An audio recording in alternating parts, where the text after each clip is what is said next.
گھروں میں ملکی اور غیر ملکی اداکاراؤں کی رنگین تصویریں مہنگے فریم میں لگائی ہوئی ہیں. صبح اٹھتی ہیں عورتیں اس کو دیکھتی ہیں، رات کو اس کو دیکھتی ہیں. توجہات رکھیے گا، گھروں میں لگی ہوئی ہیں.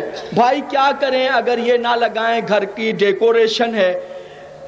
تو یاد رکھیے گا، میں آپ کو ڈیکوریشن کے لیے فارمولہ دے دیتا ہوں.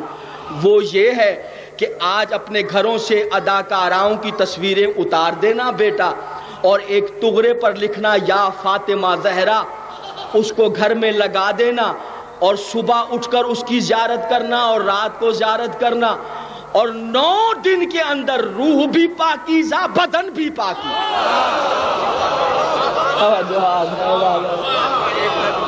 اللہ آپ لوگوں کو سلامت ہے. گھبرا تو نہیں رہے سرکار؟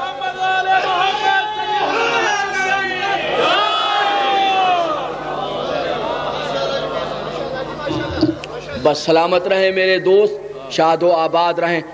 پھر بتاتا ہوں، یاد رکھنا بیٹا، 5 چیزیں میں تم سے کہہ رہا ہوں، میری ماں ہے، میری بہن ہے، تمہاری طرف میری عادت تم سے کہہ رہا ہوں، یاد رکھنا. عمل دے کر جا رہا ہوں، عمل زیادہ مشکل نہیں ہے. فقط 9 بار روزانہ پڑھو یا فاطمہ یا فاطمہ زہرا یا فاطمہ زہرا. 9 بار پڑھو فقط، پانی پر دم کر کے وہ پانی پی لو.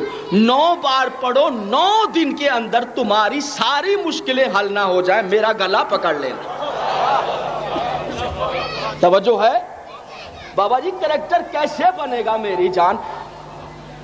55 چینلز تو ٹیلی ویژن کے گھر میں لگے ہوئے ہیں، ہاتھ سے ریموٹ ہی 24 گھنٹے نہیں گرتا تو کریکٹر کیا بنے گا؟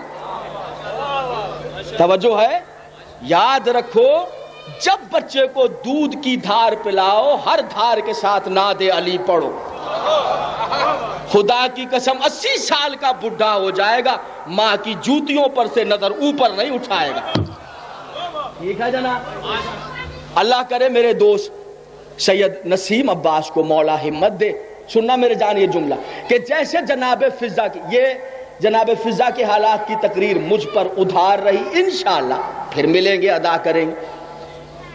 جیسے جناب فضا کی زری بنائی ہے انہوں نے اور بن رہی ہے، اور آپ سب اس میں ان کے ساتھ ہیں، دعا کریں اسی طرح ایک زری بن کر مدینہ جنت البقیع میں جائے. وہاں ایک اجڑی ہوئی قبر ہے،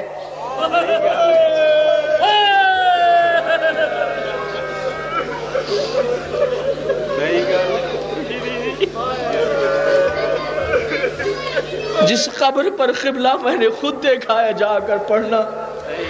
لاکھوں موکلان جس قبر کا طواف کرتے ہیں وہ قبر ویران پڑی ہوئی ہے. اللہ کرے میرا دوست نسیم عباس شاہ اور آپ معززین لاہور ایک زری بنا کر اس قبر پہ جائیں، اور اس قبر پہ زری رکھ کر پھر روضہ رسول کی طرف منہ کر کے کہیں، یا رسول اللہ، آپ کی بیٹی کا دربار سے خالی واپس آنے کا ہمیں بڑا ارمان ہے، اس قبر کو اجاڑ دینے کے مولا ہمیں بڑے ارمان ہے. ماتمداران حسین، جناب فضا، شام غریباں، وقت آ گیا ہے، بالکل قریب ہے. شام غریباں آل محمد کی پیاس کو 3 دن گزر گیا تھا، 3 دن گزر گیا. اور یہ وہ بی بی ہے جس نے رسول سے کہہ کر اپنی عمر میں اضافہ کروایا ہے. اس لیے کہ شاہیاں دیکھے نہیں، اس لیے کہ زینب کے ساتھ اسیر ہو کر جائے. وہ بی بی ہے جناب فضا. 2-4 جملوں پر توجہ فرما لیں. آل محمد کی پیاس کو 3 دن گزر گیا تھا جب شام غریباں آ گئی. خیمے جل گئے، اور جلے ہوئے خیموں کی راکھ پر ایک ٹوٹی ہوئی کمان پکڑ کے، چوب خیمے کی پکڑ کر جناب زینب نے چھوٹے چھوٹے یتیموں کو سلا دیا تھا. بچے 3 دن پیاس سے گزار چکے تھے. ایسے عالم میں آپ نے روایت سنی ہوگی کہ حضرت حر کی زوجہ پانی لے کر آئی. خدا کی قسم یہ روایت ہی غلط ہے کہ زوجہ حر پانی لے کر آئیں. حر کی زوجہ تو کربلا میں تھی ہی نہیں.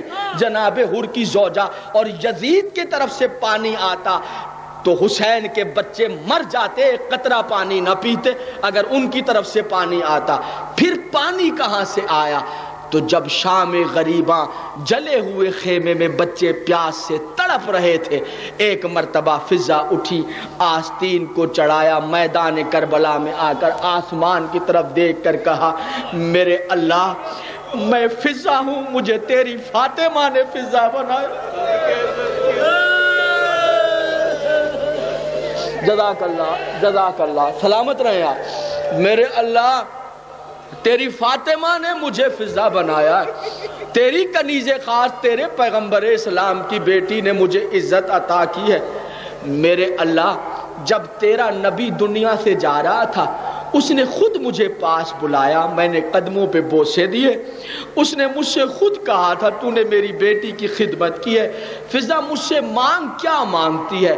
میں نے کہا مولا سب کچھ مجھے عطا ہو گیا ہے، مجھے کسی بات کی ضرورت نہیں ہے۔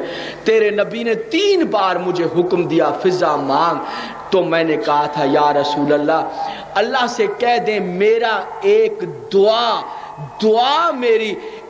دعا میری باقی رہے، ایک عمل دعا کا میرا برقرار رہے، اس پر قرض رہے، جب میں کبھی کوئی دعا مانگوں اسی لمحے مستجاب ہو جائے۔ تو تیرے نبی نے 11 ہجری میں مجھ سے کہا تھا میں محمد خاتم النبیین فضا تجھ سے وعدہ کرتا ہوں ایک دعا کا حق تجھے محفوظ ہے، جب تو دعا مانگے گی تیری دعا مستجاب ہوگی۔ میرے اللہ 11 ہجری سے 61 ہجری آ گئی، میں نے دعا نہیں مانگی، میرا حق دعا تجھ پر باقی ہے۔ میں فضا دعا مانگتی ہوں آسمان سے پانی بھیج، کیا حسین کے بچے پیاسے مر جائیں؟ کیا حسین کے بچے پیاسے جنت سے کوثر کے جام آئے؟ فضا پانی لے کر آئے۔ یہ 2 جملے مجھے کہنے اور اذان ہو جائے گی اور اس کے درمیان میں نے آپ سے اجازت لینی۔ یہ ہے فضا نے پانی پلایا ہے۔ 11 محرم کو آل محمد کے ساتھ اسیر ہو کر کشاں قافلے کے ساتھ روانہ ہو گئے کوفہ، اور اس کے بعد 1280 میل کا فاصلہ طے کر کے بیرون شام آ کر ٹھہر گئی۔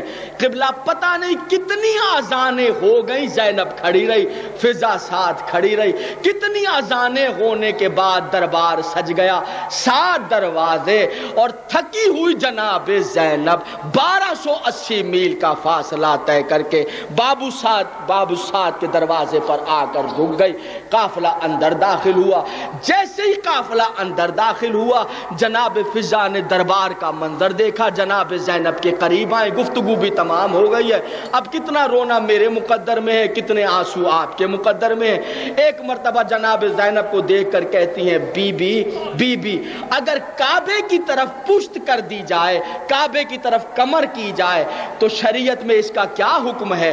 جناب زینب نے کہا فضا کیا بات ہے؟ کہا بی بی شریعت کا مسئلہ پوچھ رہی ہوں، اگر کعبے کی طرف کمر کی جائے، کعبے کی طرف پشت کی جائے، شریعت میں کیا حکم ہے؟ جناب زینب نے کہا فضا شریعت میں حرام ہے، گناہ ہے، کعبے کی طرف پشت نہیں کرنی چاہیے۔ تو فضا نے کہا بی بی اگر کعبے پر مشکل بن جائے، کعبے کو بچانا ہو تو کیا کعبے کی طرف پشت کر سکتے ہیں؟